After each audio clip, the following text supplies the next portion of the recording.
John chapter 8, ongoing. We're looking at point G, John chapter 8, verses 20 to 59. We're going to begin with verse 48. He just won't let up. When he gets to a point where he needs to tell the truth, Jesus just hangs in there. John, J for John, chapter 8. We go to the table of contents. Point G for John 8, 20 to 59. Here's John 8, 20 to 59. One huge section. Nearly 40 verses. Chock full of how to share your faith. Not a pleasant experience at times. A lot of times it's not, but the issue is the truth. This is not a joyride. We're looking at verse 48.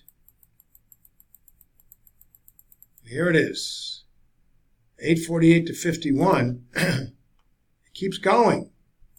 After a while, also, we who are believers look at Jesus' arguments and say amen, and yet they go back and he has to repeat himself because they just will not get it. But in eternity, if they don't get it by their mortal lives ending, they're going to be held accountable and they'll be reminded of the willful ignorance that they have displayed when Jesus presented the truths from Scripture.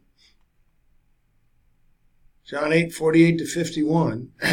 Then the Jews answered and said to him, "Do we not say rightly that you are a Samaritan?" Now they come with the Samaritan thing and have a demon. Wow. Jesus answered, "I do not have a demon, but I honor my Father, and you dishonor me. And I do not seek my own glory. There is one who is seeking and is judging. I assure you, if anyone keeps my word, he will never see death, ever." You're getting shorter and to the point. Now, yesterday I was at the trolley station, and some lady was really getting into me for doing all kinds of crazy things that weren't substantiated.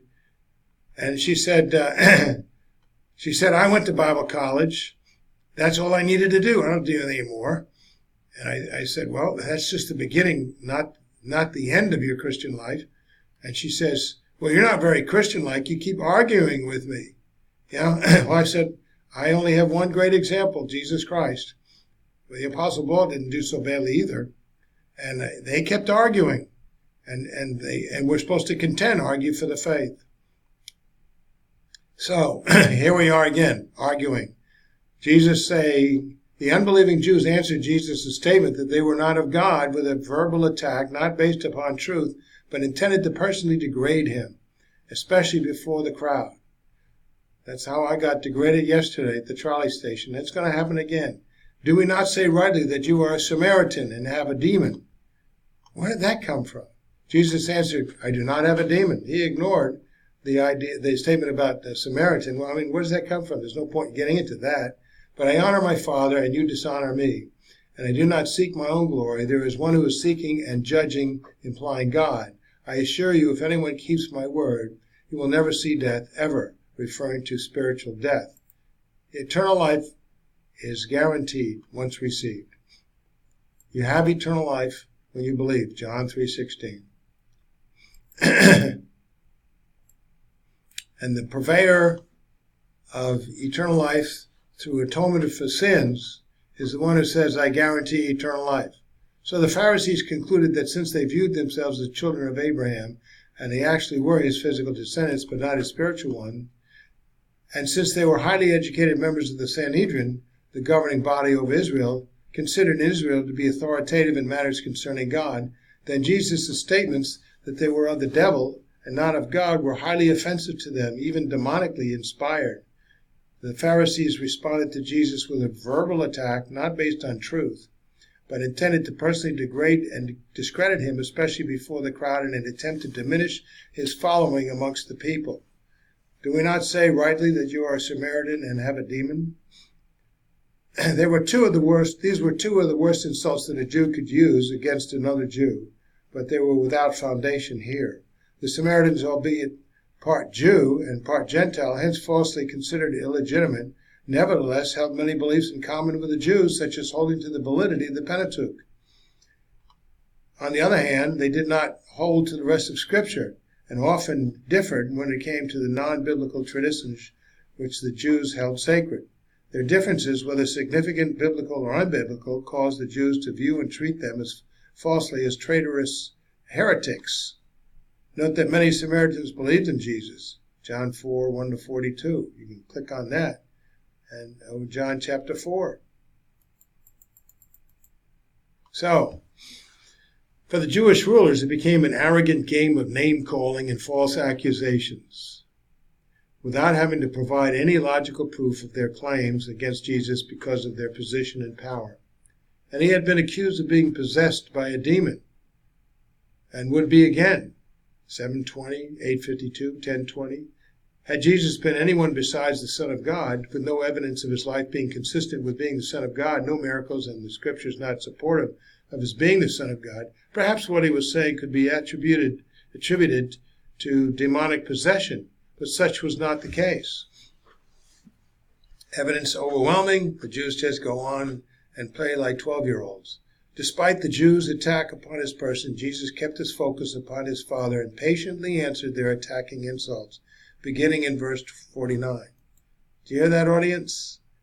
Patiently answered their attacking insults. His response to the insults reaffirmed his objectivity. His focus was continually upon what his Father would have him say, what he had been saying from the beginning, all of which was fully corroborated in Scripture for everyone to understand and believe in.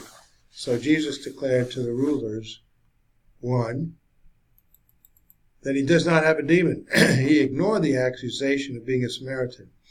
2, that he honors his Father and the Jews dishonor him, implying that to dishonor him was to dishonor God. 3, that he does not seek his own glory. He came to glorify the Father. But Jesus was willing to suffer reproach and death that he might honor his Father by carrying out his mission to die for the sins of the whole world. And 4, that it is God who seeks glory and he is the judge of men. And 5, that if anyone keeps his word, he will never see death, ever, referring to spiritual death. The guarantor of eternal life is God. He was declaring there to be God.